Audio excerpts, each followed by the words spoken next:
deposits into a relationship, and then you can also be making withdrawals.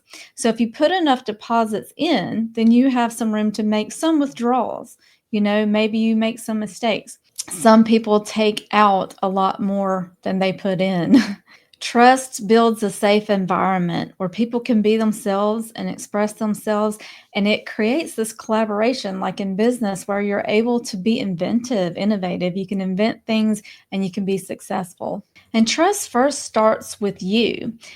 That's why it's so important to be honest with yourself.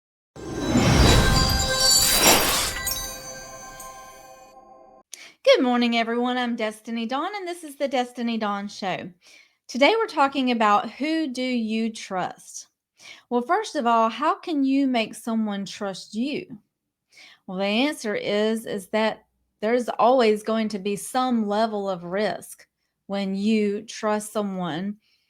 That is just the nature of not knowing someone. You can't trust someone unless you know them. There is some level of risk whenever we trust. There are some things that we can do that will help people to trust us more. There's a code language. It's called manners. It's called being respectful and being polite. There are certain ways that we dress that could be a code language to make us more trustworthy. There's character, showing what you've done with your life. What are you doing with your life? How have you acted in the past? These are things that employers and recruiters use to try to get to know someone well enough, quick enough to be able to allow them to have responsibility in their business or in their corporation. So they will look at their past. They will look at a pattern of character. They'll have references from other people who know them, so that you can put some level of trust in them until you know them better. You've experienced for yourself the things that show their character. Trust is what all relationships are built on. It is the foundation, and it can't be taken blindly. It has to be earned. It has to be built and nurtured over time. Without trust, our relationships crumble and communication crumbles, and we have to keep that open communication in order to keep trust. I like to think of it as a virtual bank account where you're putting deposits into a relationship, and then you can also be making withdrawals. So if you put enough deposits in, then you have some room to make some withdrawals. Maybe you make some mistakes.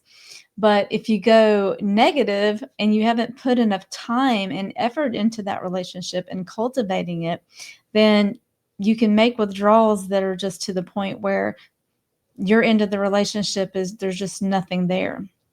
And so you need to earn the ability to be able to make certain statements to certain people, to be able to be more honest with them, because they've earned your respect and they've earned your trust.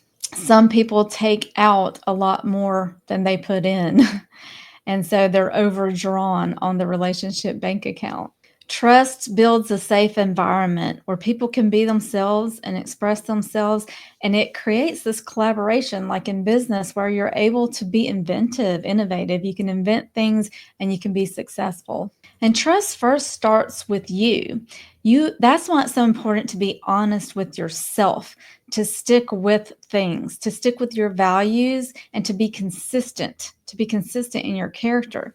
Because if you don't trust yourself, you're probably not going to trust other people either. So you need to learn to trust yourself, and that starts with being honest with yourself. Now I want to talk about vulnerability. Vulnerability is something that people really do not like, because whenever you are putting yourself out there and you're putting out your fears and your hurt and your pain, then you feel like you're open to attack, right? I mean, nobody wants to feel that way. They don't want to feel like they're just having an open wound for someone to pour salt into. They don't want to feel like they're just unprotected.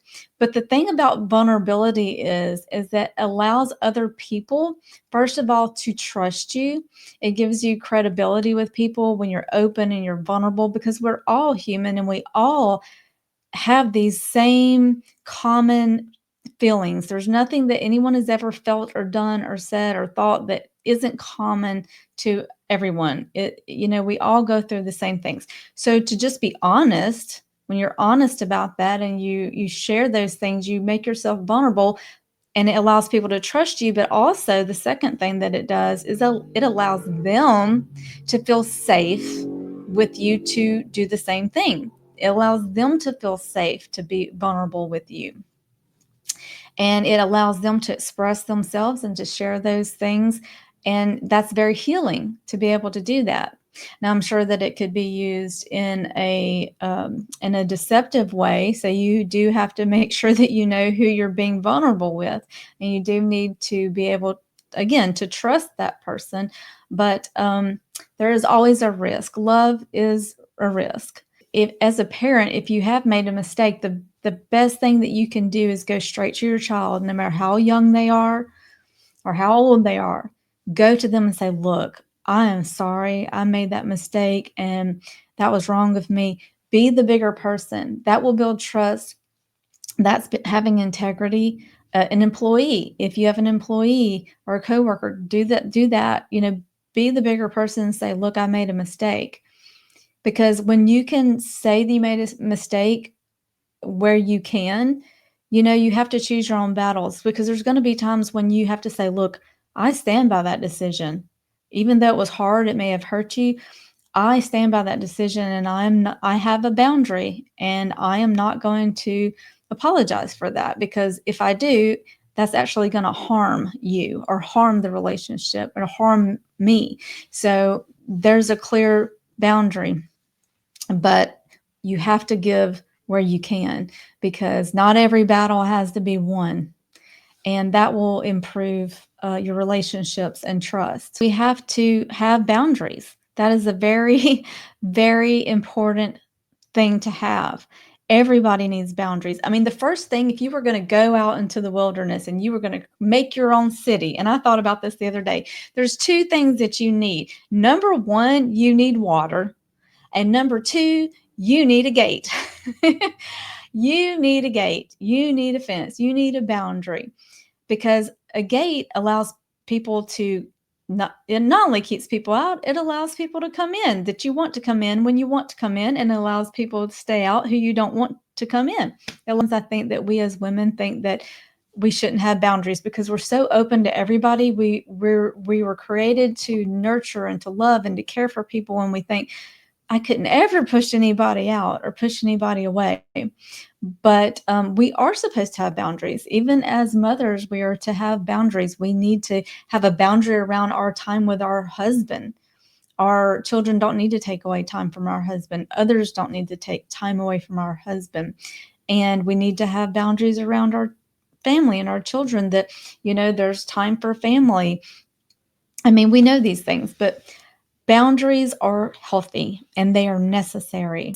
Whenever trust is broken, we need to be able to repair that trust. But that all takes time. So I hope this blessed you today, and I'll see you in the next video. Thanks for watching.